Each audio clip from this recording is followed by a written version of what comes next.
qui vit encore. Amour du risque. C'est de me consacrer à la musique et au cinéma. Tu vois. Et du coup, c'est vrai que j'avais déjà. C'est vrai que côté entreprise, côté label, tout ça, ce n'est pas encore bien structuré. Mais côté carrière, quand même, moi, je te jure, Tata Nandou, il faut savoir, je me suis carrément assis et j'ai écrit exactement ce que j'allais faire dans toute l'année, tu vois. Ah, mais là, c'est bien. Et du coup, même, tu vois, le film qui va sortir, c'est tous des trucs que je me suis dit, le film va sortir cette année. Et il y aura l'autre film aussi que j'ai tourné au Bénin aussi va sortir à la fin de l'année. En fait, c'est une année où où tout est vraiment distribué. J'ai fait un son en février, j'ai fait un son en mai, ou bien en mars, en avril plutôt, en mai, je sais pas. Et j'ai un son qui va sortir à la fin de l'année. Au milieu des vacances comme ça, il y a le film qui va sortir, tu vois. J'ai essayé de partager un peu les choses dans l'année pour pouvoir avoir un truc sur toute l'année, pour ne pas être juste sur un seul truc dans l'année. Du coup, même le son que je vais sortir pour boucler l'année, c'est un calcul que j'ai fait par rapport aux awards, par rapport au prix, des trucs comme ça, tu vois. Genre, c'est-à-dire que je veux dire que ça doit être impossible. Je veux mettre le pourcentage pour qu'on puisse ne pas me mettre dans les awards à zéro. C'est-à-dire, je veux tout faire pour que quelqu'un qui se dit, je crée des awards à la fin de l'année, côté musique, s'il ne me met pas dedans, tu vois, s'il ne me met pas dedans, c'est que vraiment il est de mauvaise foi, tu vois. Parce que ce soit côté statistique, que ce soit côté qualité du son ou je sais pas quoi, parce que j'ai sorti deux sons, je pense que si on a fait le calcul de tous les sons, des vues sur les deux sons, on est à 13 millions de vues en 4 mois sur les deux sons, tu vois, ou en 5 mois sur les deux sons. Et même qualité du son, c'est la bonne qualité. Et je vais finir l'année. Voilà. Même les clips, l'image, c'est vraiment carré, tu vois.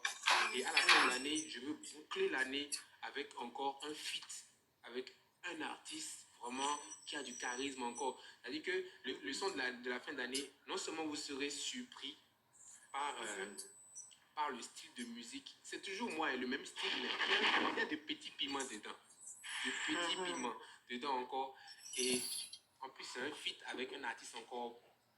Donc, du coup, il y a tous les trucs pour finir l'année. Donc, du coup, c'est vraiment. C'est très bien réfléchi, franchement. Oui, pour quelqu'un qui a 26 ans, là, penser comme ça, là. Et pour le clip, professionnel surtout.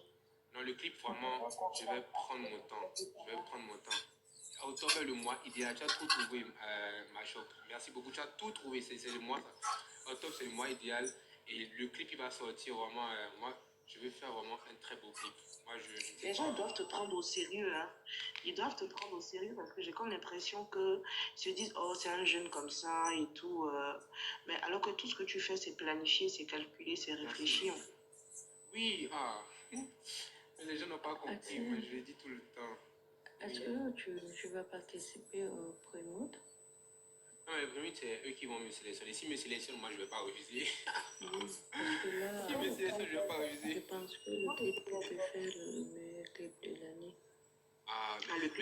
Mais il faut pas très vite, comment je vais dire, vendre la peau de l'ours parce que le clip qui est sorti en octobre là, je pense que ça sera meilleur que le clip que je. Mais si les deux sont dans le truc, c'est pas mauvais aussi. Hein. Ça aussi c'est pas mauvais. Voilà. ça aussi c'est pas mauvais. En tout cas, il a beaucoup de chance d'y être. Ouais, celui-là quand même est vraiment très bien. Le storytelling était bien, les couleurs étaient bien. Et on a souffert quand même pour le clip. Parce qu'en fait, à la base, le réalisateur et moi, c'est difficile quand tu es un peu réalisateur de laisser un autre réalisateur gérer les choses pour toi. Parce que tu vois toujours un truc différent de lui, tout ça, tout ça. Même si ce que tu penses est bon, faut laisser le truc à quelqu'un, tu vois. D'habitude, moi, je suis quelqu'un, j'aime toujours avoir des trucs en main.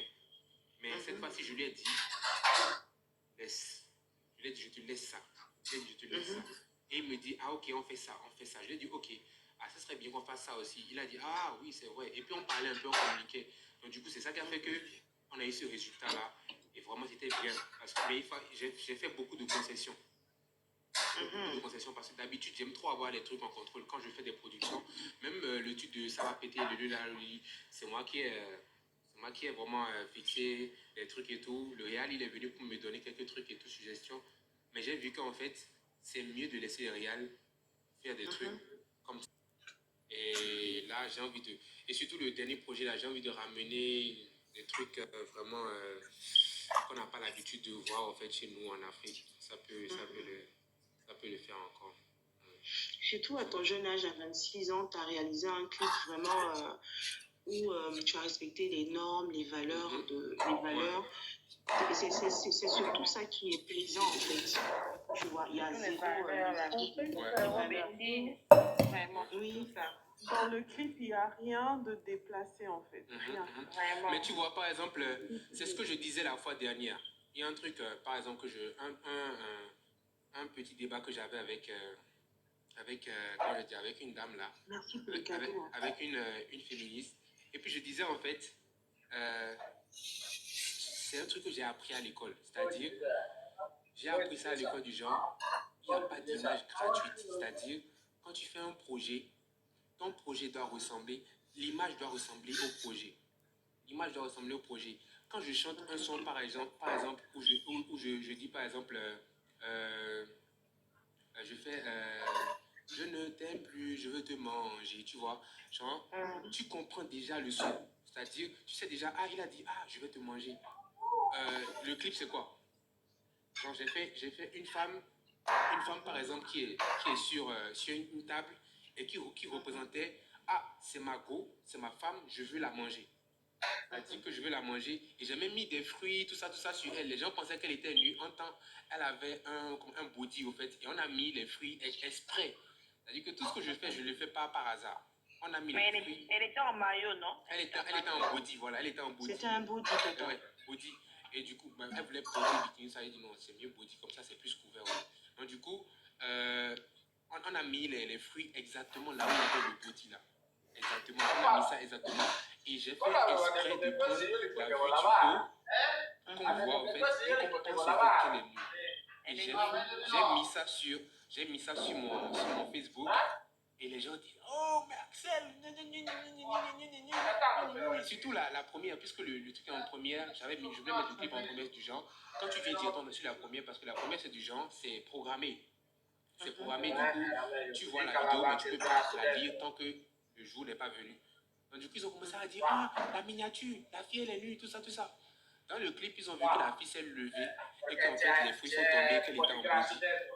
Et ils se sont rendus compte au fait qu'il ne faut pas juger par l'image que tu vois directement.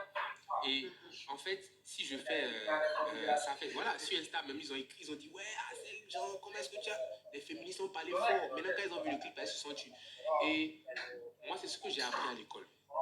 Ils ont dit, et ils disent en fait, surtout mon prof, il me dit, ne fais pas d'image gratuite. Tu vois, par exemple, quand tu fais, ne mets pas une fille en body parce que tu as envie de la mettre en body. J'ai mis la fille en body parce que je voulais en fait mettre les fruits exactement pour pouvoir cacher les parties où les gens vont penser qu'elle est nue. Et aussi, dans le clip, les gens n'ont pas constaté, mais j'ai pas touché la fille. C'est-à-dire que je n'ai même pas touché un doigt. C'est-à-dire qu'elle s'est rapprochée au maximum, mais je ne l'ai pas touchée. C'est-à-dire qu'elle était sur la table et j'étais là, je chantais.